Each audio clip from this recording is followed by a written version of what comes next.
Gikan Manila, pauli na kuta si Melanie sama nito Albay. Alagad dain niya na antisiparan na magkakaigwa ng transport strike ngunya na aldaw. Kaya kung mayo da siyang malunada na jeepney pauli sa sendang banwaan, mayo da siyang ibang option kundi ang mag-arkila na sana ng tricycle. Nailing miluag ang sabi ko walang jeep. Tapos nagapod kami, warandang jeep ka man ito. Naguna mo sa Manila lang? Dayo to lang talaga aram, sa Manila lang talaga walang biyahe. Kaya nagalat na lang kami ko, tito mi, baka magdigde, di makaaray duman, makabarat. Epektibo kaya ngunya na aldaw ang tulong aldaw na tigil pasada kang grupong pinagkaisang sama ng mga tsuper, asin operators nationwide o piston. Ang tigil pasada iyuman ang sendang pagining pagprotesta sa planong pagribay sa tradisyonal na jeepney. Sa Albay, may nagkapira pa man na mahiling na mga pampasadang jeepney. Siring ni Tatay Jobe na may biyaheng daraga dun Sorsogon vice versa. Sabi niya, mayo man na abiso sa indang presidente sa TODA kaya nagbiyahe manggiraray siya. Wala man na mag-strike. Pero nagano kaming may strike aram kaya lang di man sabing nationwide, di mi manaram. Ang dispatcher na si Tatay Romeo sa syudad ng Legazpi, aminadong saro sa mga maapiktaran kang transport strike.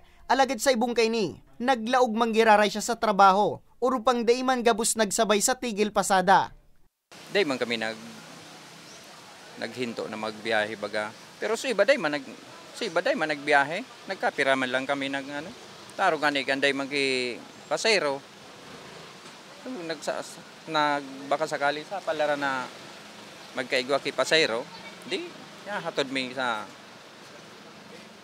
patutungan Santo Domingo. Katakod kay ni, nag-upreser man ang PNP Bicol ning libreng sakay sa mga biyahero na apektado kang tigil pasada. Sanggatos na PNP vehicles ang saindang ipig-deploy kasubong aga sa bilog na reyon.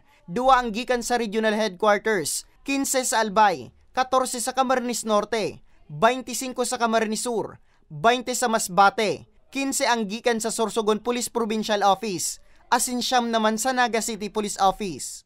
Usually, pag may strike, ang number 1 initiative po ng Region 5 or ng PRO 5 is to have a libreng sakay. So, we provide transportation doon sa mga pasahero na gustong pumunta ng work. 'Di ba may mga workers tayo na although strike, di naman excuse yung pagiging strike. So, yun ang binibigyan natin ng pansin. As part ng initiative ng PRO 5, may mga nakadeploy tayong mga patrol cars actually. Mientras tanto, sa lindong kang PDRRMC APSIMO Advisory 19-2023, napigpaluwas kang Provincial Disaster Risk Reduction Management Council, asin Albay Public Safety and Emergency Management Office kasudma.